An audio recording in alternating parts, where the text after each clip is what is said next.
Hi, I'm Jim Daniels, host of the Big Country Morning here at 94.5 Country. Thank you so much for joining us today on Facebook and various other streams on social media. And I'm very excited to introduce you to Grace from Helping Hands Humane Society. And, well, I'm excited to introduce you to Grace, but actually, I'm really excited to introduce you to the furry friend that Grace has there with her inside her office. Who is that adorable little black kitty? Hi, Jim. So this is Mateo. Mateo is a 3-year-old male black cat. He is super curious. He's really friendly. He'd probably be a good addition to just about any home. Oh, there he goes.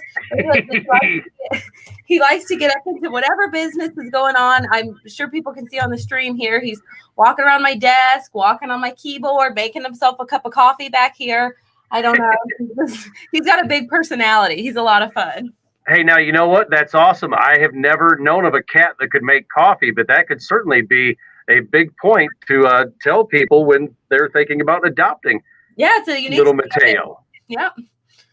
Make coffee. Does he also make his own bed, clean his own litter, stuff like that? You know, when he's in the mood, he'll clean up after himself. He'd much rather be focused on cleaning up after whatever you're doing. So right, and that's pretty much the way things go with cats. If they're in the mood for something, well, they'll certainly let you know all about it. Yep, absolutely. And they're always more curious about what they want to knock all your papers off rather than take care of their own stuff. But that's all right. We let them. So what is the history behind Mateo? You say he's about 3 years old. Does he get along well with other cats and or dogs? What about kids? So Mateo came in as a stray. He came in right about a month ago as a stray. They did do a dog test with him, and gosh, he's being such a ham. They did a dog test with him. He seemed totally uninterested in the dog. He didn't really mind it. He was curious. He was trying to sniff it. So he'd probably be fine with other animals. Right now, he's being housed in a single unit. He's not housed in one of our multi-cat areas. So I'm not really sure how he does with other cats, but he's pretty chill. I can't imagine there's not many he won't get along with. And when you adopt a cat or a dog from Helping Hands Humane Society, you get them and you bring them home and they've already had their shots. They've already been fixed and everything. So that's all taken care of? Yep, absolutely. And what kind of costs are there incurred or do you have to plan for when you adopt Mateo? Sure. So adoption fees vary, but usually based on the age of the cat. So Mateo's a 3-year-old cat. So he would be in my mind. Sorry, I just had a moment of blankness. He'd be around $50 to $75. But that would be a great investment for your home and for Mateo. Yes, absolutely. Lots of love there to share with Mateo. Well, for those who already have pets or are thinking about adopting one, you've got a special event coming up very soon. It's Paws in the Park, and it's going to be part virtual, part in person this year, trying to find that balance. Yes. And also, Jim, I should apologize. This cat is making a lot of noise, so I'm sure it's coming up on the radio. So I'm sorry about that. Oh, don't apologize for that. We'd love to hear more from Mateo. Okay, I was like, oh, good. We're just streaming that, but good deal. Yeah, Paws in the Park this year is going to look a little bit differently. So in the past, we've done a one-day event where we've got vendors, we've got activities, we've got all kinds of things. It's a pet festival. This year, we're still going to be offering it as a pet festival, but we're offering it for 3 days instead of just one to space out our crowd, try and prevent having a mass gathering, but have it be a little bit more accessible in a safe way. And we're also going to be featuring a little bit more animal activity. So instead of having it be a vendor event, we're doing like enrichment with your pet, bring your pet, learn all kinds of different things that you can do with your pet at home. So it'll be a little bit of a pet-centered, pet active. A lot of fun things are going to be happening that whole weekend. And we're going to live stream the activities as well. So if you aren't comfortable coming out or you can't come out and bring your pet, you can still participate from home if you prefer. Now, I have been to Paws in the Park events in the past, and I don't know if you're ready to do that yet under current conditions, but I remember seeing events where you had owners and their pets having a kissing contest. You also had contests where owners and their pets, who looked the most alike. Will you have things like that this year? Yes. Oh, and I should show you this. This is really funny. So to help with the pet look-alike contest, you can make a mask to look like the pet. This is what my puppy looks like. So I made a prototype.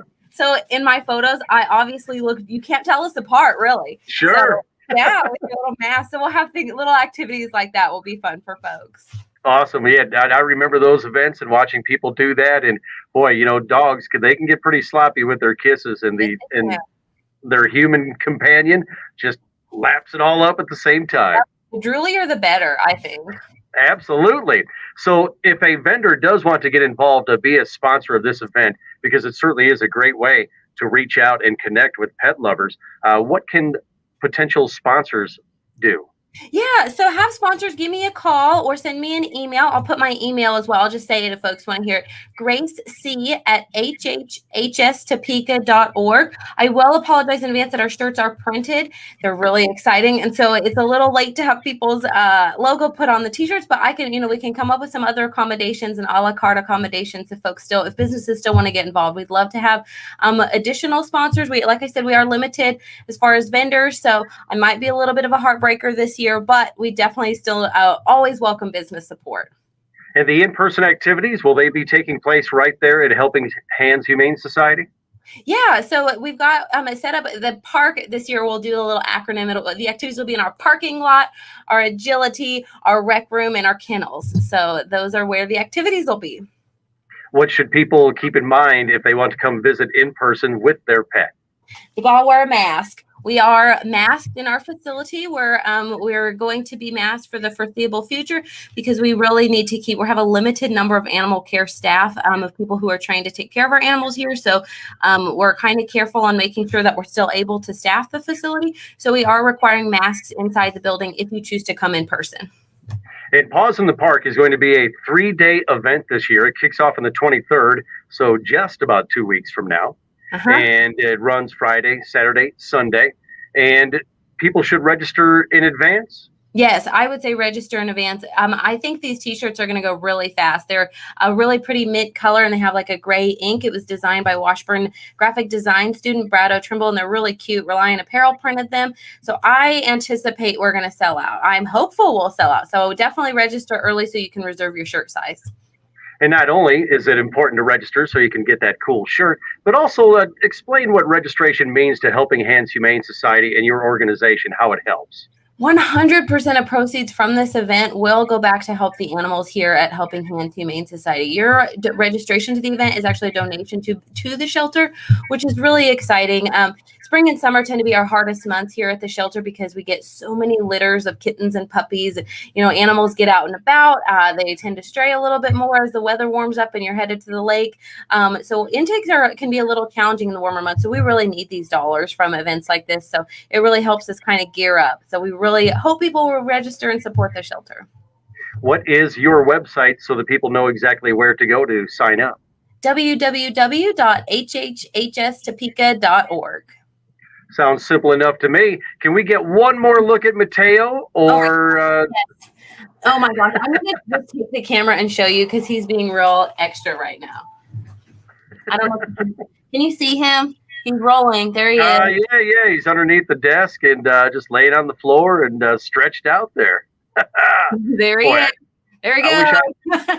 I wish I could just reach through and give Mateo a scratch on the head right now. He'd love it. There you go, Mateo.